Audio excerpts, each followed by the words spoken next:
Біздің осы авторлық жұмысымыздың тақырыбы цифрландыру дәуірінде қазақ тілі мен әдебиеті сабақтарында заманауи платформалардың тиімділігі. Яғни біздің жұмысымыз жаттығулар жинағы.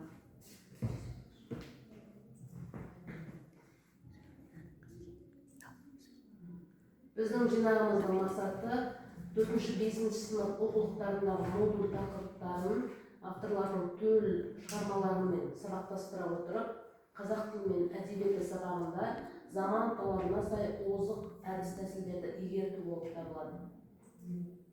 Жаттығу жинағының біздегі жаңалығы бағдарламадағы мәтіндер мен әңгімелер мемлекеттік стандарт талаптарына сай құрастырылған. Кез келген әріптестер оқу тәрбие үрдісінде көмекші құрал ретінде пайдалана алады. Әр жаттығуда жасанды интеллект қолданылған. Біртұтас тәрбие бағдарламасы аясындағы негізгі идеялар мен авторлардың төл туындылары ұсынылған. Осы жаттығулар жинағын пайдалану барысында 2023-2025 оқу жылында біз сабақ беретін сыныптарда оқушылардың білімге деген қызығушылықтары артып, 90-ық білім сапасының көрсеткішін көтерілгенін байқаймыз. Жаттығу жинағының ерекшелігі әр төл туынды ұлттық құндылықтарға негізделген. Сондай-ақ антиплагиаттан 99.9% бойынша шындыққа негізделген. Әр мәтіннің соңы түйінді ой мен мақал мәтіндермен аяқталған. Тапсырма негізінде жасанды интеллект қолданылады. Күтілетін нәтиже оқушылар қазақ тілінде өз ойын еркін жеткізіп, тілдің әлеуметтік өмірдегі рөлін түсінуге мүмкіндік алады. Жасанды интеллекттің мүмкіншілігін қолдана алады. Мемлекеттік тілдің мәртебесі артады. Біртұтас тәрбие бағдарламасының идеяларын жүзеге асырамыз. Біз орыс сыныптарына бергендіктен қазақ тілінің бұнда 4 дағды бойынша қарастырылған: айтылым, жазылым, оқылым, тыңдалым. Жалпы біздің жаттығу жинағымыз 4 сыныпқа 3 модуль бойынша алынды. Менің отаным Қазақстан, құндылық, мәдени мұра. Барлығы 16 тақырыптан тұратын мәтіндер, ішінде 54 жаттығу жұмысы бар.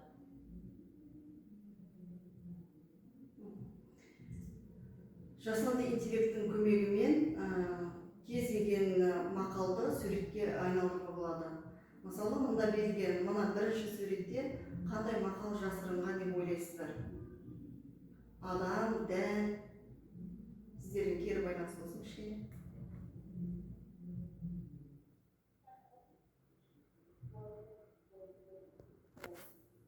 Дауысыңызды қатырақ. Қандай мақал жасырынған, және екінші суретте қандай мақал жасырынған деп ойлайсыздар?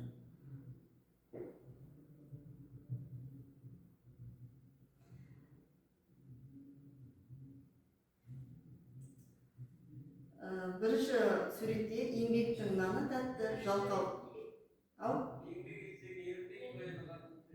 Тамаша, сәйкестенеді. Еңбектің наны тәтті, жалқаудың жаны тәтті. Екінші суретте өнерлінің қолы алтын.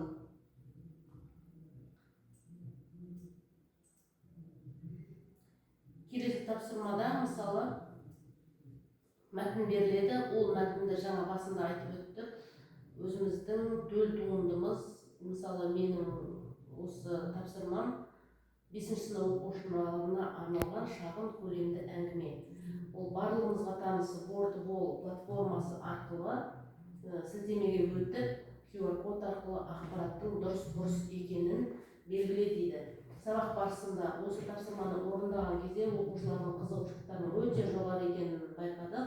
Мысалы, келесі экранда көріп отырғаныңыздай дұрыс ақпарат сіздерге көрсетілген. Мәтінді, яғни оқушылардың алдында мәтін болады. Ол мәтінді алдымен танысып оқып шыққаннан кейін дұрыс ақпаратты осы жасанды интеллекттің көмегімен ақпараттың дұрыстығын анықтап көз жеткізеді, және оқушының әр жауабынан соң ақпараттың дұрыс екенін бірден тексеріп шығады. Келесі бір тапсырмада оқушылар мәтіннің ішінен синоним, антоним және амоним сөздерді табуға мүмкіндік алады және өздерінің әр оқушы өзінің жауабының соңынан дұрыс жауап алғанын, қанша балмен бағаланғанын бірден біліп отырады. Келесі, мысалы жаңа біздің тапсырмаларымызда мынандай мәтіндер бар. Ұршыққа байланысты, мысалы біздің ұлттық құндылық болса, осыған байланысты жасанды интеллект өз өлеңін шығарып береді. Мысалы, ұршық айналып жіберер, қол өнердің сәнеттер, әжемнен қалған мұрабы қолдан келсе игерер. Сондай-ақ мәтінде мына терезедегі сурет деген бұл өмірден алынған мәтін. Осыған байланысты маған жасанды интеллект мәтінге сәйкестендіріп сурет шығарып береді. Енді осы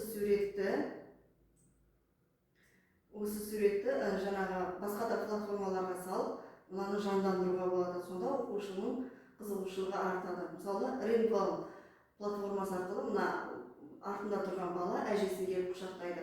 Осы тұста біз баланың, сіздерге техникалық ақауға байланысты көрсете алмай отырмын. Сол кезде осы мәтіннен бала өзі түсінеді. Мәтіннің соңы мейірімге толы екендігі туралы. Келесі, бұл қайсарлық деген мәтін. Бұл мәтінге сүйене отырып, жасанды интеллект мынандай маған оқушының шөп шауып жатқаны, баланың шөп шауып жатқаны туралы сурет шығарып береді. Енді осыны қазір көрсете аламын екен. Бұл суретті жаңағы жандандырып береді.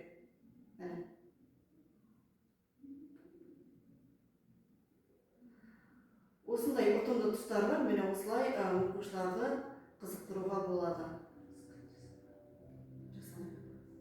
Жаттығу барысында қолданылған жасанды интеллект платформалары WordWall платформасы, Learning, ChatGPT және Shirak.ai, Google Classroom. Әрине, бұл платформалардың барлығы баршаңызға таныс деп ойлаймыз.